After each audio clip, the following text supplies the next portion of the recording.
हमारे pen paper test के सभी पार्ट कंप्लीट हो चुके हैं। प्रीवियस क्लास में मैंने आपको पार्ट 12 कश्मीर इस पार्ट के प्रश्न उत्तर लिखवाए थे। स्टूडेंट्स, आज से हम सब्जेक्ट एनरिचमेंट का पार्ट शुरू करेंगे और सब्जेक्ट एनरिचमेंट में हमारा पहला पार्ट है पार्ट 9 अपना भरोसा। स्टूडेंट्स, यह एक कहानी है और यह कहानी किसकी है? खरगोश की है। तो आइए अब हम पढ़ते हैं। राजगीर की पहाड़ियों से सटा एक गांव है अरई। उस गांव में 5 मित्र रहते थे, खरगोश, गाय, घोड़ा, गधा और बकरी। खरगोश पहाड़ की तलहटी में बिल बनाकर रहता था। गाय एक ग्वाले की थी, घोड़ा गांव के बड़े किसान का था, गधा गांव के धोबी का और बकरी एक मजदूर की थी। सभी चरने के लिए राजगीर के जंगलों में जाया करते थे। इस कहानी में 5 मित्र रहते हैं, एक खरगोश, दूसरा गाय और तीसरा घोड़ा, चौथा गधा और पांचवा बकरी। ये लोग बहुत ही अच्छे मित्र रहते थे और यह लोग राजगीर के जंगलों में एक साथ जाते थे घास चरने के लिए। खरगोश बड़ा चंचल था। वह कभी गाय की पीठ पर चढ़ता और पूंछ पकड़कर उतर जाता। घोड़े की पीठ तो उसका सिंहासन था। कभी कभी वह गधे की पीठ गुदगुदाकर उसे हंसा भी देता और बकरी की सवारी तो सबसे आसान थी। वह छलांग मारकर पीठ पर सवार हो जाता और झट से उतर जाता था। तो स्टूडेंट्स, इन 5 मित्र में जो खरगोश था वह बहुत ही शरारती था। वह कभी गाय की पीठ पर तो कभी घोड़े की पीठ पर या फिर कभी गधे की पीठ पर बैठता था और सवारी करता था और उन्हें परेशान करता था, उनके साथ मस्ती करता था। 5 के दिन बड़े मजे से गुजर रहे थे। अचानक एक दिन जंगल में कहीं से एक मोटा ताजा जंगली कुत्ता आ गया। खरगोश के लिए अब बिल से निकलना मुश्किल हो गया। कुत्ता हमेशा उसकी ताक में रहता। तो स्टूडेंट्स, वह 5 दोस्त बड़े आराम से रहते थे, लेकिन कहीं से एक कुत्ता आ जाता है और वह कुत्ता उस खरगोश को बहुत ही परेशान करता है, जिससे वह बिल से नहीं निकल पाता। खरगोश के ना होने से चारों मित्र भी उदास रहने लगे, क्योंकि अब उन्हें छेड़ने वाला कोई न था। कुत्ते के भय से खरगोश का निकलना बिल्कुल बंद हो गया। मौका पाकर वह बिल से निकलता और बिल के आसपास की थोड़ी सी घास खा लेता। जरा सी आहट पाते ही वह फिर बिल में दुबक जाता। तो स्टूडेंट्स, जब कुत्ता आ गया और कुत्ता उसकी ताक में रहता था कि कब उसे वह पकड़कर खा जाए, इससे वह बहुत ही परेशान हो गया और वह अपने बिल से भी नहीं निकलता था। कभी कभी बचकर वह निकलता और अपने बिल के आसपास ही जो घास रहती थी उसे खाकर चला जाता और अगर हल्की सी भी आहट होती थी वह तुरंत जल्दी से दौड़कर अपने बिल में चला जाता था। वह उस कुत्ते से बहुत ही परेशान हो चुका था। एक दिन मौका पाकर वह बिल से बाहर निकला और जंगल की ओर सर पर दौड़ा। कुत्ता कहीं घूमने गया था। जंगल में अपने चारों मित्रों को चरते देखकर उसकी बाछें खिल गईं। तो स्टूडेंट्स, एक बार वह अचानक से उसे पता चलता है कि जो कुत्ता है वह कहीं गया हुआ है, तो वह अपने बिल से निकलता है और सीधे दौड़ते हुए जंगल में जाता है जहाँ उसके मित्र चर रहे थे। वहाँ वह अपने मित्रों को चरते हुए देखकर बहुत ही खुश हो जाता है। यहाँ पर लिखा हुआ है बाछें खिलना, इसका अर्थ होता है बहुत ही प्रसन्न होना। तो वह उन्हें देखकर बहुत ही प्रसन्न हो जाता है। सबसे पहले वह गाय के पास गया और बोला, दीदी दीदी, मेरे पीछे एक कुत्ता पड़ा है। उसने मेरा जीना दुर्भर कर दिया है। वह हमेशा मेरी ताक में लगा रहता है। इससे मैं अपने बिल से बाहर नहीं निकल पाता। आज उससे आंख बचाकर आया हूँ। तुम अपने पैने सींग से उसका पेट फाड़ दो ना। तो बच्चों, वह गाय के पास जाता है और कहता है, दीदी आप मेरी मदद कर दो। एक कुत्ता आ गया, वह मेरे पीछे पड़ा रहता है, मुझे खाने की ताक में लगा रहता है। तुम्हारे पास नुकीली सींगे हैं, उससे उसका पेट फाड़ दो। अब देखते हैं कि गाय क्या उत्तर देती है। खरगोश की बात सुनकर गाय बोली, सो तो ठीक है नन्हे, हमने खुद अपनी आंखों से देखा है कि कुत्ता तगड़ा और फुर्तीला है। यदि मेरा वार चूक गया तो वह मुझे नोच खाएगा। मैं ग्वाले से कह दूंगी कि वह कुत्ते को डांट दे। तुम घोड़े के पास क्यों नहीं जाते? इतना कहकर गाय चढ़ने लगी। तो बच्चों, जब खरगोश ने अपनी समस्या गाय को बताई, तब गाय ने क्या कहा कि मैंने स्वयं भी देखा है कि वह कुत्ता बहुत ही फुर्तीला है, तगड़ा है। अगर मैंने उसे मारा और वह बच गया तो वह मुझे नोचकर खा जाएगा। मैं ग्वाले से कह दूंगी, वह उसको डांट देगा। तुम ऐसा क्यों नहीं करते कि घोड़े से जाकर मदद मांगो। थोड़ी दूर पर घोड़ा चल रहा था। वहां पहुंचकर खरगोश घोड़े से बोला, दादा दादा, तुम्हें मेरी मदद करनी होगी। एक कुत्ता मेरे पीछे पड़ा है, वह मुझे खा जाना चाहता है। तुम दुलती मारकर कुत्ते के दांत तोड़ दो। घोड़ा बोला, दुलती तो पिछले पैरों से चलानी पड़ती है। यदि वह ठीक से नहीं दिखा अथवा फुर्ती से भाग गया तो वह मेरा शत्रु बन जाएगा और कभी भी काट खाएगा।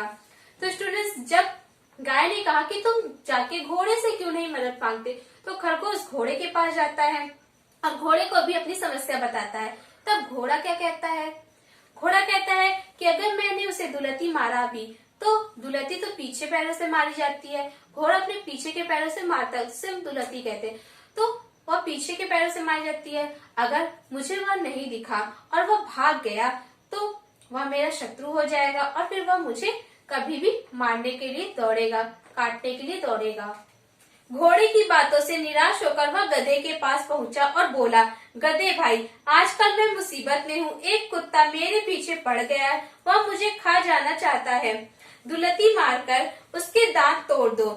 गधा बोला, यह कैसे हो सकता है? कुत्ता तगड़ा और फुर्तीला है। यदि वह मेरा वार बचा गया तो मेरी खैरियत नहीं, वह मुझे नोच खाएगा और मेरा जीना दुर्भर कर देगा। तो स्टूडेंट्स, घोड़े की बातों को सुनकर वह बहुत ही निराश हो जाता है। फिर वह गधे के पास जाता है और उसे भी अपनी समस्या बताता है और उसे भी कहता है कि तुम कुत्ते को दुलती मारकर उसका मुंह तोड़ दो। तो गधा क्या कहता है? गधे ने भी जैसे घोड़े ने उत्तर दिया वैसे वह भी उत्तर देता है कि अगर मैंने उसे दुलती मारी और वह बच गया तो वह मेरा दुश्मन हो जाएगा, वह मुझे नोच खाने के लिए तैयार रहेगा। खरगोश हारकर बकरी के पास आया और बोला, बहन, मेरे पीछे एक कुत्ता पड़ा है, वह मुझे खा जाना चाहता है। वह मेरे बिल के पास बैठा रहता है, जिससे मेरा बिल से निकलना मुश्किल हो गया है। तुम अपने नुकीले सींगों से उसका पेट फाड़ दो। बकरी मिमियाकर बोली, जब गाय, घोड़ा और गधा तुम्हारी सहायता न कर सके तब मैं क्या कर सकती हूँ? मैं तो सबसे छोटी और निर्बल हूँ। तो स्टूडेंट्स, इसके बाद वह निराश होकर बकरी के पास जाता है और उसे भी अपनी समस्या बताता है और कहता है कि तुम अपने नुकीले सींगों से उस कुत्ते का पेट फाड़ दो। तब बकरी क्या कहती है? बकरी कहती है कि जब गाय, घोड़े और गधे तुम्हारी सहायता नहीं कर सके तो मैं कैसे कर सकती हूँ? मैं तो उनसे सबसे छोटी हूँ, सबसे निर्बल हूँ। इस प्रकार खरगोश की सहायता उसके किसी भी दोस्त ने नहीं की। तो आइए अब देखते हैं कि खरगोश ने फिर क्या किया।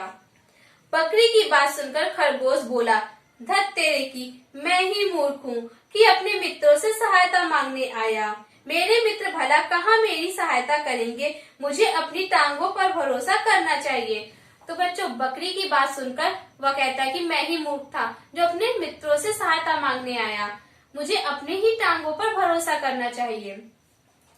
कहते हैं उसी दिन से वह बहुत तेज दौड़ने लगा, इतना तेज कि कुत्ता कभी उसे पकड़ न सका और उसकी चाल खरगोश की चाल के नाम से प्रसिद्ध हो गई। स्टूडेंट्स, तभी से खरगोश बहुत तेज दौड़ने लगा और वह इतना तेज दौड़ने लगा कि उसे कुत्ता कभी भी नहीं पकड़ सका और उसकी चाल खरगोश की चाल के नाम से प्रसिद्ध हो गई। तो स्टूडेंट्स, यह थी हमारी स्टोरी। आई होप आपको यह स्टोरी पढ़कर बहुत अच्छा लगा होगा और आपको समझ में आ गया होगा कि हमें अपने ऊपर भरोसा करना चाहिए, न कि किसी और पर। अगर हम मुसीबत में हैं, तो हमें उस समस्या का हल स्वयं ही निकालना चाहिए, न कि दूसरों से मदद मांगनी चाहिए। तो स्टूडेंट्स, आइए अब हम जानते हैं शॉर्ट में कि हमने इस कहानी में क्या पढ़ा। अपना भरोसा कहानी एक ऐसे खरगोश की है जो मुसीबत के समय अपने मित्रों से सहायता मांगता है। अंत में सबसे निराश होकर उसे अपनी टांगों पर ही भरोसा करना पड़ता है। तो स्टूडेंट्स, आपने पढ़ा कि यह कहानी किसकी? खरगोश की है और वह ऐसे खरगोश की जो मुसीबत आने पर अपने मित्रों से सहायता मांगता है, लेकिन कोई भी मित्र उसकी कोई भी सहायता नहीं करते। तब वह निराश होकर अपने ही ऊपर भरोसा करता है, यानी अपनी टांगों पर भरोसा करता है और तभी से वह बहुत तेज दौड़ने लगता है। इस कहानी से हमें यह शिक्षा मिलती है कि अपने ऊपर भरोसा रखना चाहिए। कहा भी गया है, भगवान उन्हीं की सहायता करता है जो अपनी सहायता स्वयं करते हैं। तो स्टूडेंट्स, इस कहानी से हमें क्या शिक्षा मिलती है कि हमें हमेशा अपने ऊपर भरोसा करना चाहिए, क्योंकि भगवान भी उसी की सहायता करते हैं जो अपनी सहायता स्वयं करता है। तो स्टूडेंट्स, इसे आपको अपनी क्लास वर्क की कॉपी में नहीं लिखना है। आपको सब्जेक्ट एनरिचमेंट का कोई भी कार्य अपनी क्लास वर्क की कॉपी में नहीं करना है। जो भी कार्य मैं बताऊंगी उन्हें आपको सिर्फ अपनी बुक में करना है या फिर होमवर्क कॉपी में करना है। स्टूडेंट्स, सारांश को जानने के बाद आइए अब हम शब्दार्थों को जानते हैं। तो स्टूडेंट्स, आपकी बुक में पेज नंबर 57 पर जो शब्दार्थ दिए गए उन्हें ही आपको याद करना है। इसमें पहला है उदास। उदास का अर्थ है सुस्त। चंचल, चंचल का अर्थ होता है चुलबुला। सरपट, दौड़ना, बहुत तेज दौड़ना। आहट, आवाज। प्रसिद्ध, मशहूर। तगड़ा, मोटा ताजा। निर्बल, कमजोर। निराश, जिसे उम्मीद ना हो। बाछे, खिलना यानी बहुत प्रसन्न होना। दुर्बल, कठिन। खैरियत, कुशल क्षेम या सुरक्षा या राजी खुशी। तो बच्चों, आपको इन सभी शब्दार्थों को याद करना और उसे अपनी होमवर्क कॉपी में राइट करना है।